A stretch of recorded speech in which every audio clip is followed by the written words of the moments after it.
Welcome back to Sudha's corner. ఈరోజు నేను degree third sem Adikavi Nannaya యూనివర్సిటీకి సంబంధించి first unit first lesson Sakhi lesson గురించి ఎక్స్ప్లెయిన్ చేద్దాం అనుకుంటున్నాను. అంటే చాలామంది స్టూడెంట్స్ అడగడం జరిగింది, అందుకని వీడియో చేయడం జరుగుతుంది. ఎవరికైనా నచ్చితే లైక్ చేసి షేర్ చేసి సబ్స్క్రైబ్ చేయండి. అసలు ఈ సాఖీ అన్న లెసన్ ఎవరు రాశారు ఏంటి అని మనం చూసినట్టయితే సాఖీ అనేది కబీర్ దాస్ అని కవి రాయడం జరిగింది. ఈ కబీర్ దాస్ గురించి ఇంట్రడక్షన్ కూడా మీరు ఖచ్చితంగా రాయాల్సి వస్తుంది స్टार्टिंग. कबीर दास भक्ति काल से संबंधित निर्गुण भक्ति धारा के अंतर्गत ज्ञानाश्रयी शाखा के प्रमुख कवि. ఈ కబీర్ దాస్ భక్తి కాలంలో నిర్గుణ భక్తి ధార అంటే సగుణ భక్తి ధార నిర్గుణ భక్తి ధార అని 2 టైప్స్గా భక్తి కాలం డివైడ్ అయిందని మనం హిందీ సాహిత్యక ఇతిహాస్ చెప్పుకున్నాం. అందులో నిర్గుణ భక్తి ధారలో జ్ఞానాశ్రయీ శాఖకి చెందినటువంటి గొప్ప కవి కబీర్ దాస్. కబీర్ దాస్ లిఖా హువా ప్రముఖ గ్రంథ బీజక్ హై. ఈయన ద్వారా రచించబడినటువంటి ముఖ్యమైనటువంటి గ్రంథం బీజక్. అయితే ఈ బీజక్లో ఏముంది? इस बीजक में 3 भाग है. फर्स्ट वन साखी, सबद, रामायणी. अब हम साखी के बारे में जानकारी प्राप्त करेंगे. అంటే ఈ రోజు మనం ఈ సాఖీ అనే దాని గురించి తెలుసుకుంటున్నాం. అంటే బీజక్లో 3 రకాలు, అందులో ఫస్ట్ వన్ సాఖీ. ఆ సాఖీ గురించి మనం ఈరోజు తెలుసుకుంటున్నాం. ఓకే, ఇస్మే కుచ్ దోహే హోతీ హై. అంటే ఈ సాఖీ అనే లెసన్లో మనకి కొన్ని దోహాలు ఇవ్వడం జరుగుతుంది. దోహా మానే 2 లైన్స్ హోతే హై. అంటే దోహా అంటే 2 లైన్స్ మాత్రమే ఉంటాయి.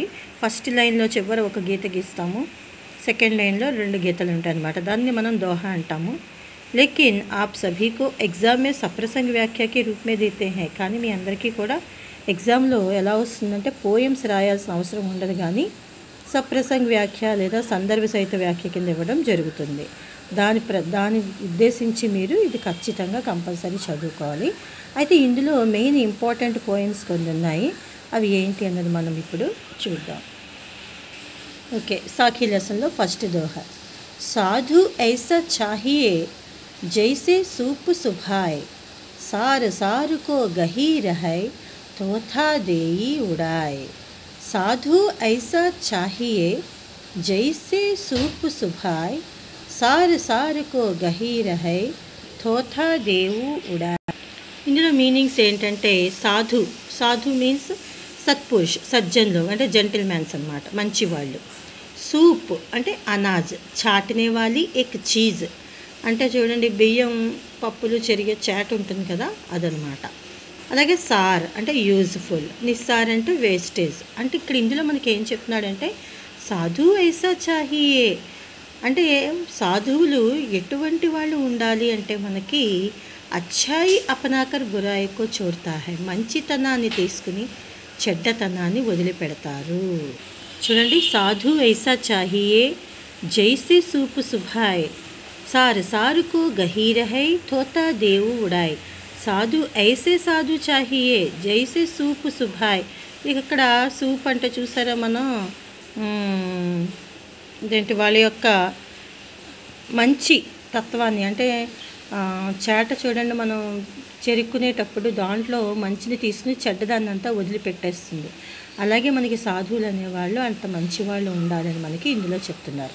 మీరు దేంట్లో అయినా సరే ప్రతి దోహకి కూడా కవి పరిచయం కంపల్సరీ రాయాలి.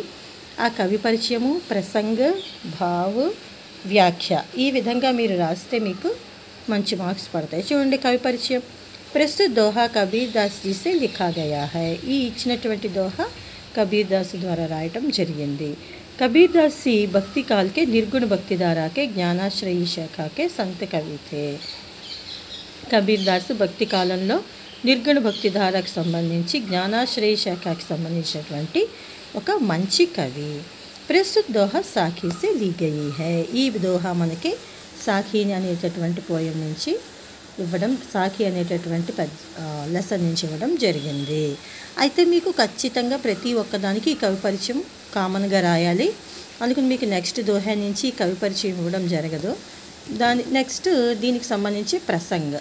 సంత్ కబీర్ దాస్ జీ कहते हैं कि साधु का स्वभाव सूप के समान होना चाहिए.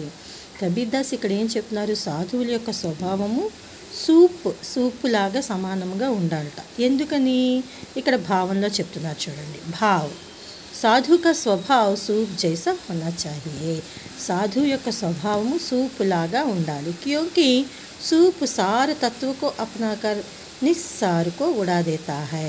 ఈ సూప్ అనేది ఇందాక మనం చెప్పుకున్నాం కదా, చేట మంచి సార తత్వకో అపనాకర్ మంచి వాటన్నిటిని గ్రహించి నిస్సార్ వేస్టేజ్ అంతా కూడా ఎగరగొట్టేసింది. అంటే మనం చేటలో విసిరినప్పుడు ఏమవుతుంది, అదంతా కూడా కింద పడిపోతుంది, ఎగిరిపోయి వెళ్ళిపోతుంది. ఉసి తరహ హమే సద్గుణం కో అపనాకర్ దుర్గుణం కో చోడ్ దేనా చాహియే. అదే రకంగా మంచి గుణాలని మనం తీసుకుని చెడ్డ గుణాలని వదిలిపెట్టాలి అని ఇక్కడ మనకి కవి చెప్తున్నారు. నెక్స్ట్ వ్యాఖ్య.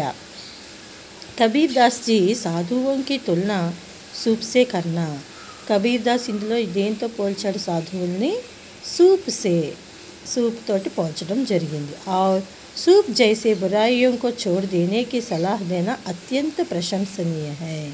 సూప్ లాంటి చెడ్డతనాన్ని వదిలిపెట్టడం అనేది మంచిగా చెప్పారు అన్నది దీన్ని మనము ప్రశంసించవలసినటువంటి విషయము అని మనం ఇక్కడ కబీర్ దాస్ ఈ పోయంలో మనకి చెప్తున్నారన్నమాట. సాధు ఐసా చాహియే జైసే సూప్ సుభాయ్ సారు సారుకో గహీర్ హై తోథా దేవు ఉడాయ్. నేను ఇందులో మీకు కేవలం ముఖ్యమైనటువంటి ఇంపార్టెంట్ దోహేలు మాత్రమే ఎక్స్ప్లెయిన్ చేస్తున్నాను. అది మీరు ఆర్డర్ ఫామ్లో టెక్స్ట్ బుక్స్లో తర్వాత చూసుకోండి అమ్మా. జాతి న పూछो साधु की पूछ लीजिए ज्ञान मोल करो तलवार का पड़ा रहन दो म्यान. చూడండి ఒకసారి. జాతి నా పూछो साधु की पूछ लीजिए ज्ञान मोल करो तलवार का पड़ा रहन दो म्यान. ఈ పోయంలో ఈ దోహేలో మనకి కబీర్ దాస్ ఏం చెప్తున్నారంటే, జాతి నా పూछो साधु की डोंट आस्क अबाउट कैस्ट पूछ लीजिए ज्ञान आस्क अबाउट नॉलेज. उनका క్యాస్ట్ క్యా హై, ఉస్కా జాతి క్యా హై, వాళ్ళ జాతి ఏమిటి అని ఎవరిని అడగద్దుట. కేవలం మనం ఏమి అడగాలి, వాళ్ళ యొక్క నాలెడ్జ్ ఏంటన్నది కనుక్కోవాలి. మోల్ అంటే ఇక్కడ మూల్యు అంటే వాల్యూ, తల్వార్ అంటే స్వర్డ్ కత్తి అనమాట, మ్యాన్ అంటే స్వర్డ్ కవర్. చూడండి కత్తి పెట్టుకునేటటువంటి వరలు ఉంటాయి. పూర్వం రాజులు చూసారా, సైడ్కి బెల్ట్ లాగా వన్ సైడ్కి వరలో కత్తిలు పెడుతూ ఉండేవారు. అలాగనమాట. కత్తినేమో తలవార్ అంటారు, ఈ వర అంటే స్వర్డ్ కత్తిని కవర్ చేసేటటువంటి అనమాట, అంటే కవర్ అంటారు, మ్యాన్ అంటారు. మ్యాన్ అంటే స్వర్డ్ కవర్ అని చెప్పవచ్చు అనమాట. జాతి నా పూछो साधु की पूछ लीजिए ज्ञान मोल करो तलवार का पड़ा रहन दो म्यान. ఇందులో సేమ్ మళ్ళీ ఇందాక మీకు చెప్పినట్టుగానే కవి పరిచయం ప్రతి ఒక్క లెసన్కి కూడా మీరు మెన్షన్ చేయాలి. అలాగే నెక్స్ట్ ప్రసంగ్. కబీర్ దాస్ జీ ఇస్ దోహే మే జ్ఞాన్ కి శ్రేష్టత కే బారే మే బతాయా గయా హై. కబీర్ దాస్ ఈ దోహేలో మనకి ఏం చెప్తున్నారు, జ్ఞానం గురించి, దాని యొక్క గొప్పతనం, శ్రేష్టత అంటే గొప్పతనం గురించి మనకి తెలియచేస్తున్నారు. నెక్స్ట్ భావ్. దీని భావం ఏంటి, కవికి శ్రేష్టత బతాతే హుయే కబీర్ దాస్ జీ కహతే హై కి కవి యొక్క శ్రేష్టత గొప్పతనం, బతానా అంటే చెప్పడం, చెబుతూ కబీర్ దాస్ గారు ఏం చెప్తున్నారు మనకి, సాధుకో జాతి సే నహీ జ్ఞాన్ సే పహచానా చాహియే. ఒక మంచి గొప్ప సాధువు అనే ఆయనకి వాళ్ళ యొక్క జాతి ఏంటి అన్నది మనము ఐడెంటిఫై చేయకూడదు. ఆయన యొక్క జ్ఞానం ఎంతుంది, ఆయన యొక్క మెమరీ ఎంతుంది అన్నది మనము ఐడెంటిఫై చేయాలి. ఇందులో మనకి చెప్తున్నారు.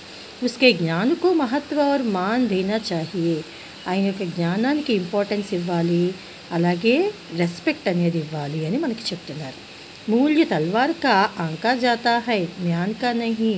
మూల్య వాల్యూ అన్నది కత్తికి మనం ఇవ్వగలుగుతాము, కత్తిని పెట్టేటటువంటి వరకి మనము ఇవ్వలేము కదా. అలాగే అక్కడ సాధు యొక్క జాతి ఏంటి అని చూడడం కన్నా అతనికి ఉన్నటువంటి జ్ఞానం ఎంత ఉంది అన్నదే మనకి ముఖ్యమని ఇక్కడ మనకి కవి తెలియజేస్తున్నారు.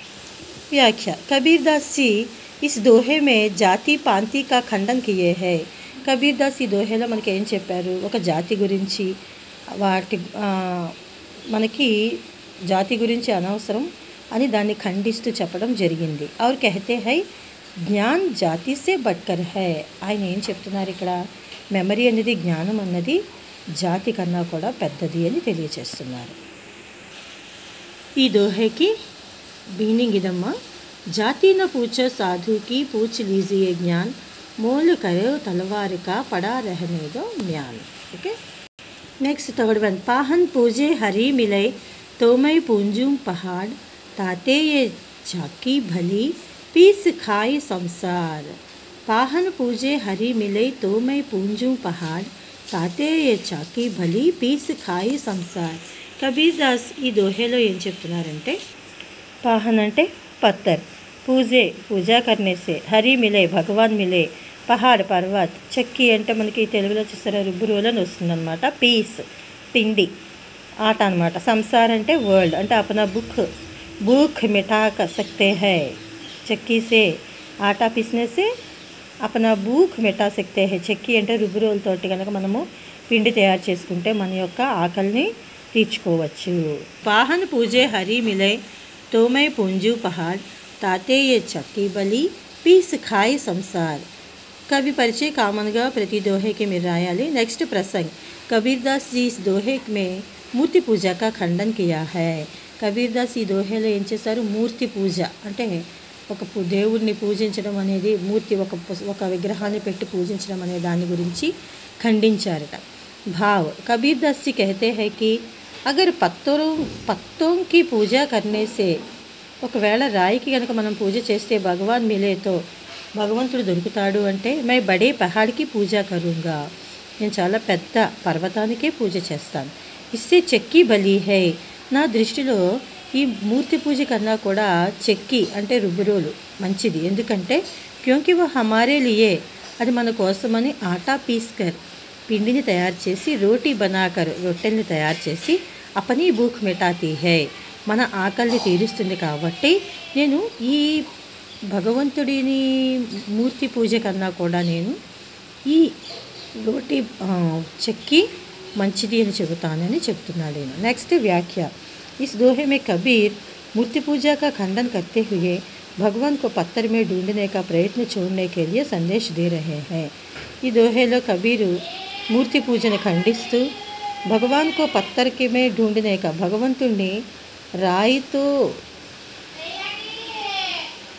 పోల్చకుండా ప్రయత్నం చూడనేకే, రాయితో పోల్చే ప్రయత్నాన్ని వదిలిపెట్టడం కోసమని సందేశం ఇవ్వడం జరిగింది. ఓకే, ఇవాళ మనం సాఖీకి సంబంధించి 3 స్టోరీలు మూడు దోహేలు చెప్పుకోవడం, ఎక్స్ప్లెయిన్ చేసుకోవడం జరిగింది. ఈ 3 కూడా ప్రిపేర్ అవ్వండి చక్కగా.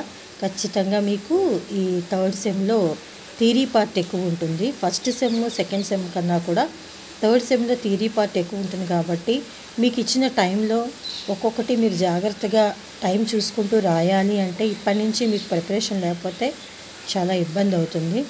అందుకని నేను దీన్ని తెలుగు మీడియం వాళ్ళ కోసమని చేశాను.